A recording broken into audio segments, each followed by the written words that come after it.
स्वागत है आप सबका। Welcome you all and a very important video of the topic environmental impact assessment. ये एक ऐसा टॉपिक है जो हर इंटरव्यू में और एनवायरमेंटल साइंस के हर एग्ज़ाम में कंपलसरीली आ रहा है। इस टॉपिक को इतना ज़्यादा डिटेल में हम पढ़ने वाले हैं कि आज के बाद आपको किसी और एनवायरमेंटल इम्पैक्ट असेसमेंट की बुक या वीडियो देखने की ज़रूरत ना पड़े। हम स्टार्ट करेंगे जो ओरिजिनल नोटिफिकेशन है 2006 की। इसमें जानेंगे कब, कैसे, कहाँ, कौन से प्रोसेसेस हैं, बहुत ही डिटेल्ड में उन्हें समझेंगे। और आपके जितने भी क्वेश्चंस और इंटरव्यूज़ के क्वेश्चंस हैं, सब के सब इस वीडियो में कंपाइल हो जाएंगे। थोड़ा सा बड़ा हो सकता है ये video, but it would be very fruitful. चलिए स्टार्ट करते हैं। सबसे पहले under the environmental protection act 1986 का रूल 5 है और उसके अंदर है रूल सब रूल है 3। सब रूल मतलब उसके अंदर के छोटे रूल। उस थर्ड छोटे रूल में बताया गया है कि इन्वायरमेंटल इम्पैक्ट असेसमेंट इंडिया में कंपलसरीली होगा। किन पर होगा अभी देखेंगे। और इसको मंजूरी मिली थी 2006 में by the government of India, यानी जो सेंट्रल गवर्नमेंट उस समय की थी। लेकिन ये जो चीज़ें हम पढ़ेंगे अभी, TOR, screening, scoping, expert appraisal committee, इन सब की जानकारी हमें इस नोटिफिकेशन में मिलती है। और मैं आपको जिससे पढ़ा रहा हूँ वो भी एक नोटिफिकेशन है। और ये नोटिफिकेशन रिलीज़ की थी सरकार ने कुछ दिन बाद, 14 सितंबर को। टाइम लगा, कुछ टाइम लिया उन्होंने बनाने के लिए। अब दो तरह की इसमें कैटेगरीज़ हैं। एक कैटेगरी है ए, जो सेंट्रल गवर्नमेंट यानी केंद्र सरकार जिसको संभालती है। और कैटेगरी बी के जो प्रोजेक्ट्स हैं उनको स्टेट गवर्नमेंट या राज्य सरकार और यूनियन टेरिटरीज़ संभालती हैं। क्या है कैटेगरी, आप निश्चिंत रहिए, अभी आपको समझ में जल्द आ जाएगा। लेकिन उससे पहले क्यों करवाना है इसे, ये क्या है, क्या ये भाई क्यों करवाएं?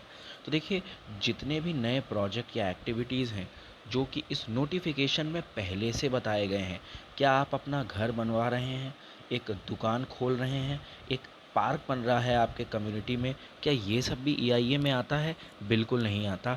ऐसे प्रोजेक्ट जो लार्ज स्केल पर हैं और इनके बारे में विस्तृत जानकारी नोटिफिकेशन में दी हुई है। दूसरी बात, एक्सपेंशन एंड मॉडर्नाइजेशन।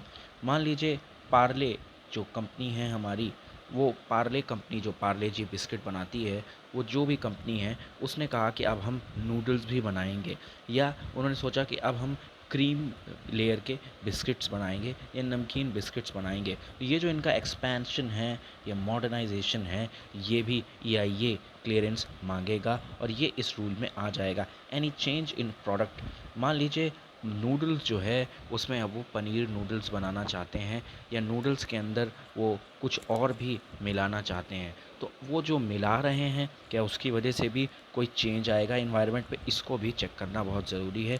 इसलिए ये भी आ जाता है इन सब में। तो अब ऐसी कंपनियां जो ये प्रोजेक्ट्स बना रहे हैं, चाहे गवर्नमेंट हो या प्राइवेट हो, उन सबको ये क्लियरेंस लेना पड़ता है और इसे ही कहते हैं ईआईए।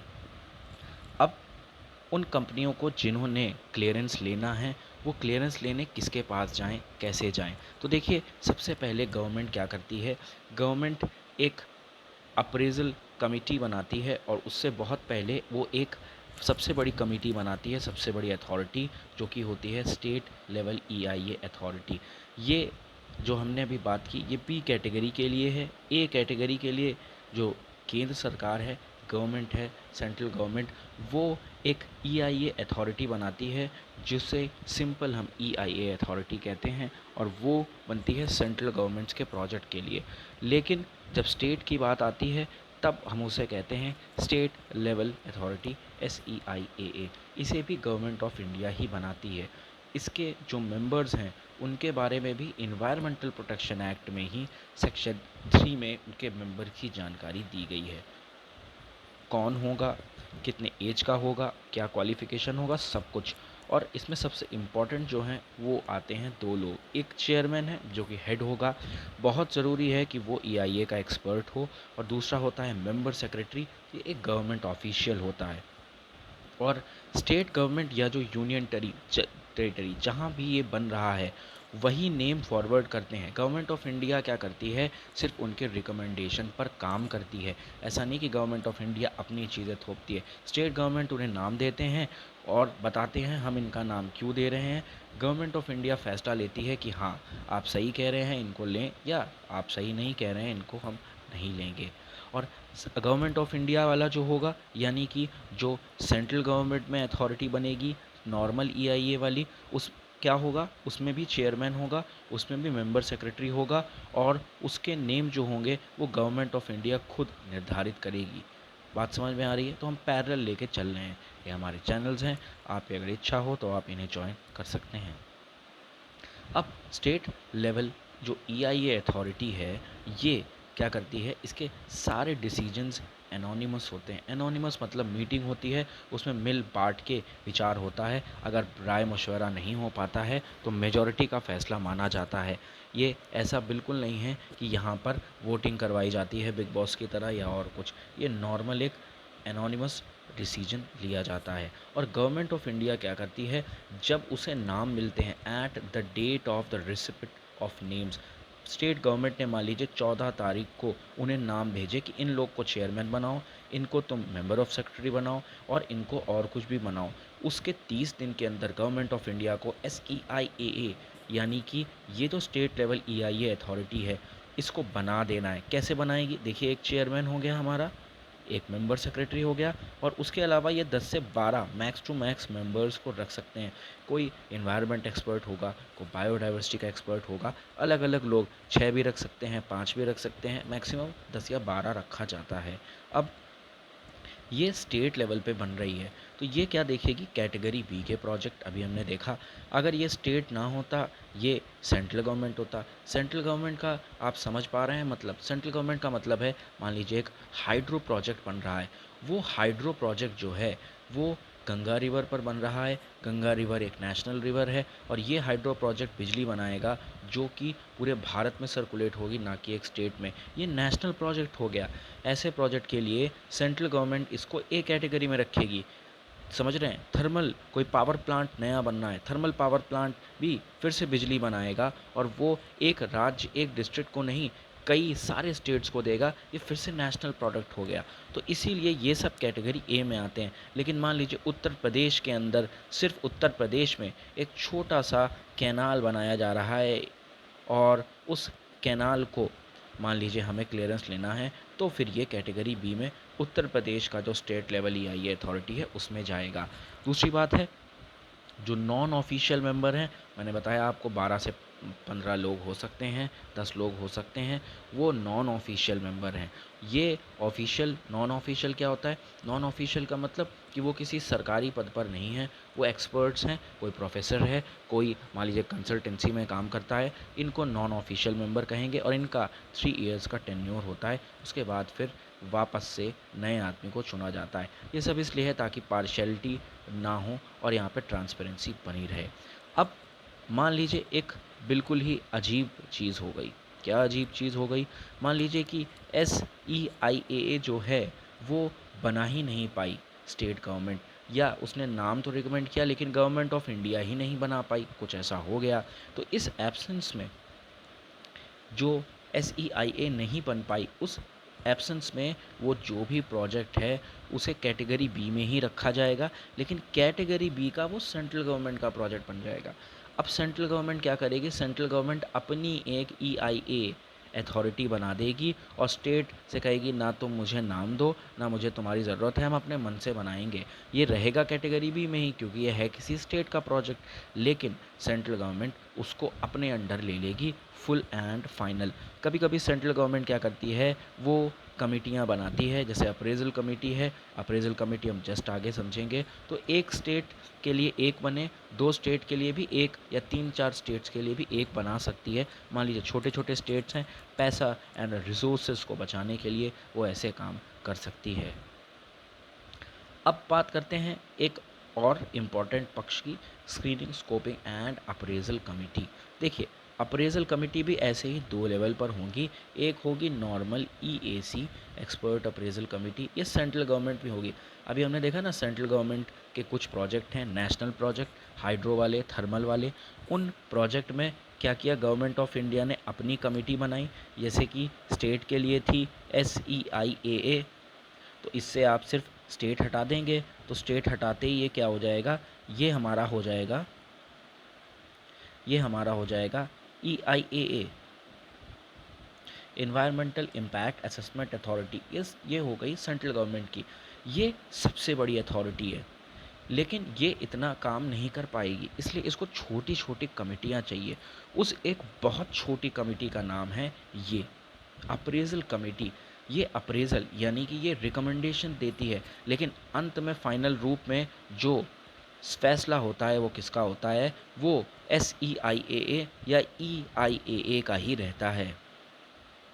समझ में आ रही है आपको बात? तो अप्रेजल लास्ट प्रोसेस होता है, उसके लिए कमेटियाँ बनती हैं। तो अगर ये सेंट्रल गवर्नमेंट में बनी तो एक्सपर्ट अप्रेजल कमेटी, अगर ये स्टेट के लिए बनी तो SEAC इन्हें कहा जाता है, स्टेट एक्सपर्ट अप्रेजल कमेटी। तो ये क्या करती हैं, ये सिर्फ स्क्रूटिनाइज करती हैं, प्रोजेक्ट के बारे में जांच पड़ताल करती हैं।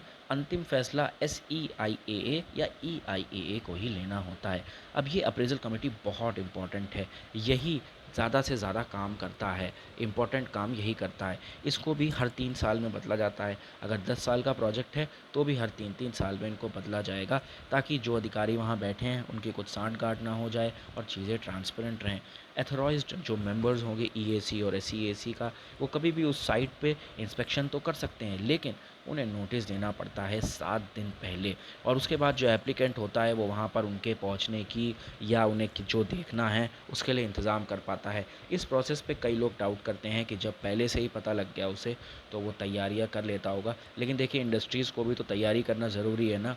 आप मान लीजिए एकदम से पहुँच गए और वहाँ पे उनका HR मैनेजर नहीं है और या फिर उनका इंजीनियर नहीं है, तो आप किससे क्वेश्चन करेंगे और क्या बताएंगे? तो ये एक इम्पॉर्टेंट प्रोसेस है।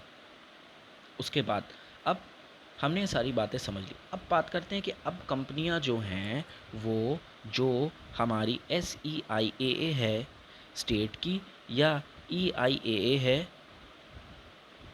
इनके पास कैसे जाए, क्या करे कि हमें भैया एक नया प्रोजेक्ट बनाना है, और प्रोजेक्ट बनाने से पहले इन्वायरमेंटल क्लियरेंस लिया जाता है, क्योंकि बनने के बाद आप उसकी ऐसी की तैसी कर देंगे, इसलिए उसके पहले ही आपको बताना पड़ेगा कि देखो हम ये करेंगे, सीमेंट इंडस्ट्री खोलेंगे, हमें क्लियरेंस दो। इसके लिए बहुत इंपॉर्टेंट फॉर्म है फॉर्म 1, और एक सप्लीमेंट्री फॉर्म होता है 1A। तो ये फॉर्म कुछ ऐसा होता है, आप देख सकते हैं अपने स्क्रीन पर। नॉर्मल फॉर्म है, नेम ऑफ़ द प्रोजेक्ट, किस डिस्ट्रिक्ट में है, किस स्टेट में है, आसपास कोई वाटर बॉडी है, आसपास कोई फॉरेस्ट है, बायोडाइवर्सिटी, छोटे छोटे इन्फॉर्मेशन आपको देने होते हैं।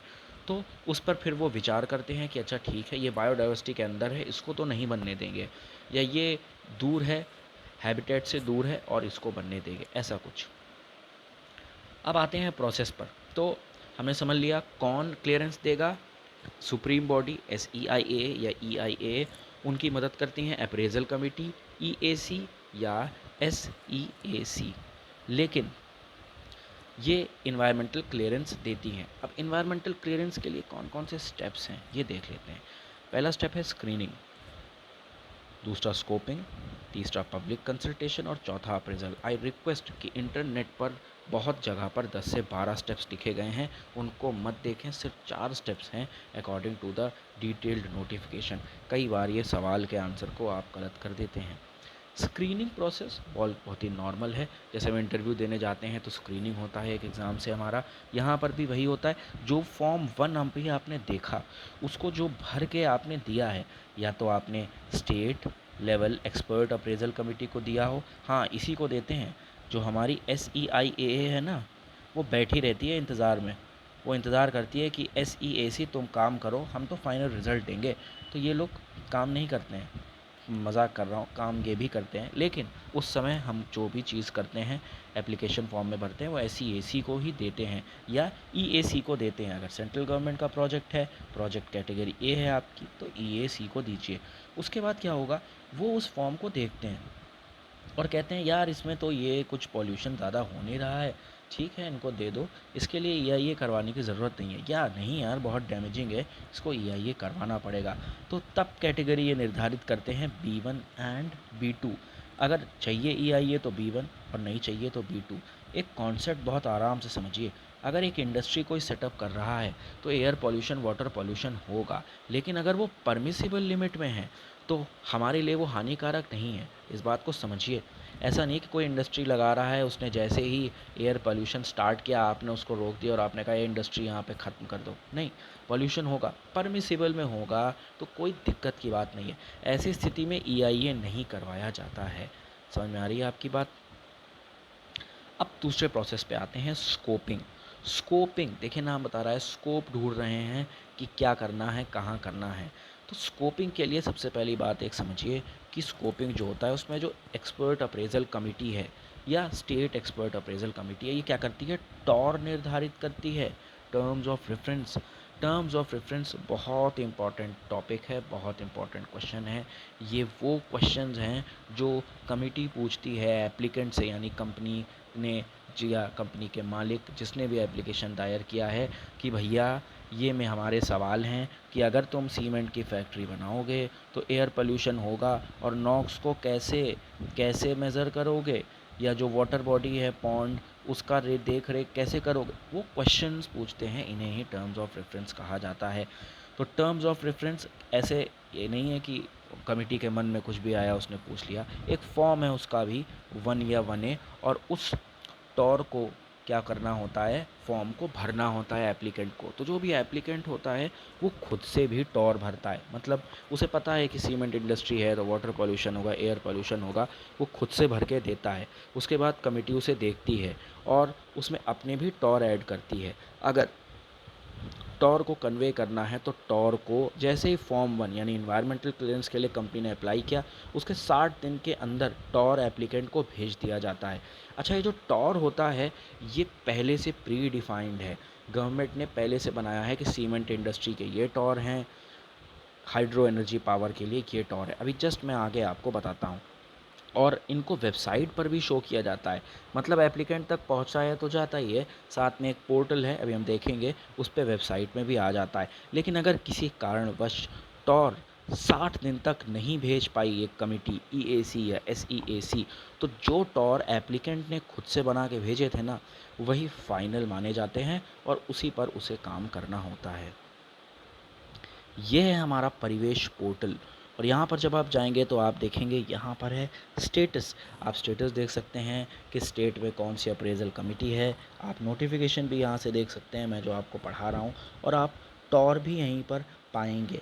तो ये जो मैं चीज़ आपको पढ़ा रहा हूँ ये बिल्कुल सर्टिफाइड है। दूसरा आप ये देखिए, अब जो एप्लीकेंट था उसने फॉर्म 1 या 1A भर के भेज दिया कि मुझे इन्वायरमेंटल क्लियरेंस चाहिए, अपने कंपनी या प्रोजेक्ट के बारे में नॉर्मल चीज़ें बता दी, तो अब उसे पता कैसे लगेगा 60 दिन बाद कि क्या हुआ है। तो यहाँ पे देखिए ट्रैक योर प्रपोजल है, परिवेश पोर्टल है, यहाँ पे एक उसका नंबर होगा, वो नंबर डालेगा और उस पर उसको दिख जाएगा that you have been given these TOR या ऐसा कुछ।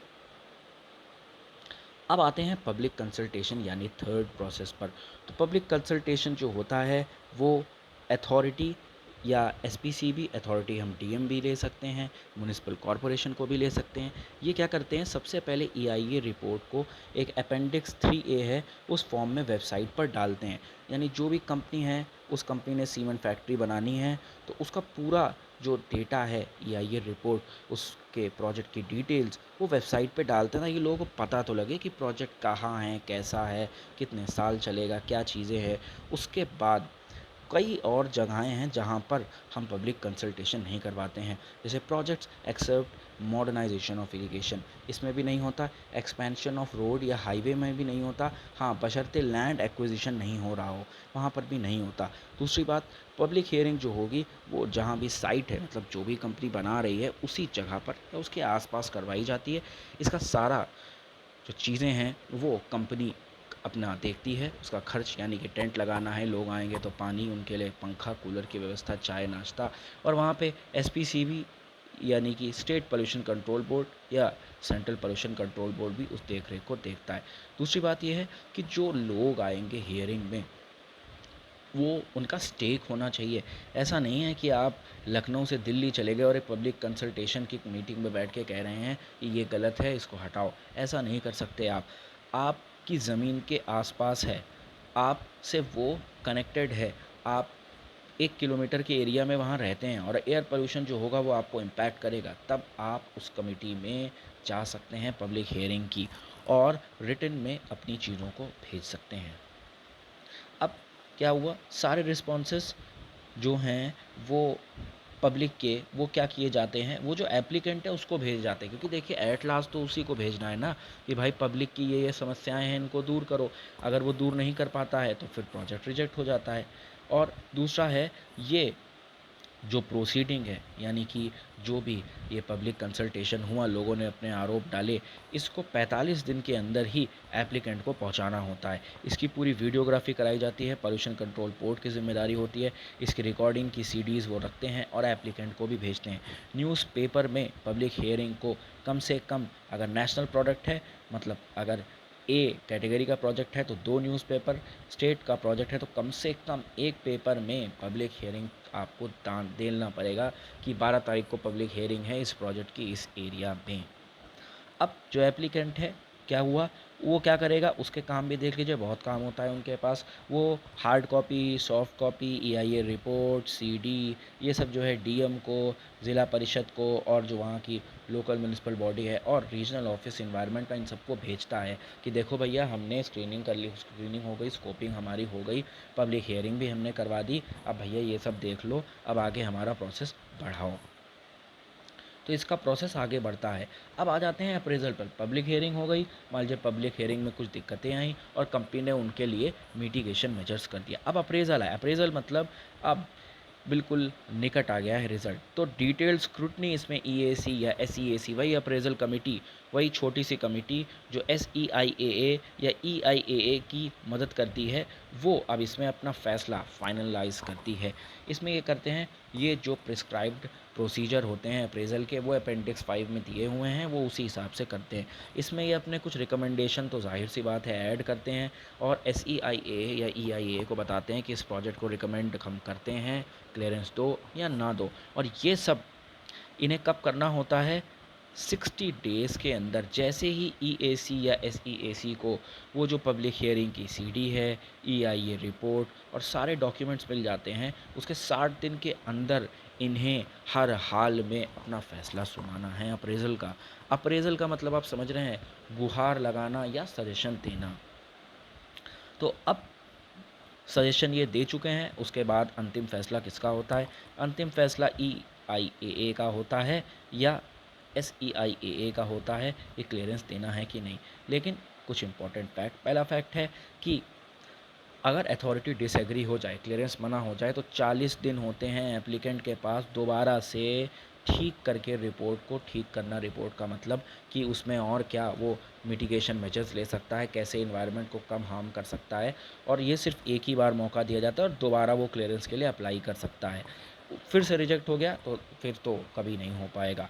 वैलिडिटी होती है जो इन्वायरमेंटल क्लियरेंस की, वो रिवर वैली 10 साल, माइनिंग 30 साल और अलग अलग प्रोजेक्ट्स के लिए 5 साल है। ये क्लियरेंस की वैलिडिटी क्यों है, क्योंकि पता लगा कि 10 साल के लिए तो वो चीज़ें काम कर रही हैं, 10 साल बाद वो चीज़ें काम नहीं कर रही हैं, इसलिए। और इसके बाद भी अगर मान लीजिए उनका प्रोजेक्ट क्लियर हो जाता है, उसके बाद भी उन्हें हाफ ईयरली कंप्लाइंस रिपोर्ट देनी होती है, एक 1 जून को और एक 1 दिसंबर को। इसे हम कहते हैं पोस्ट क्लियरेंस। पोस्ट क्लियरेंस का मतलब प्रोजेक्ट आपका क्लियर तो हो गया, आपने काम भी शुरू कर दिया, लेकिन उसके बाद के भी कुछ समय तक आप रिपोर्ट भेजेंगे कि भैया क्या हो रहा है क्या नहीं। और कभी भी एसपीसीबी वाले या सेंट्रल पोल्यूशन कंट्रोल बोर्ड वाले एकदम से साइट पे विज़िट के लिए जा सकते हैं, वही इन्होंने पकड़ लिया तो प्रोजेक्ट को कैंसिल किया जा सकता है। बहुत इंटरेस्टिंग लगा हो, अच्छा लगा हो तो हमें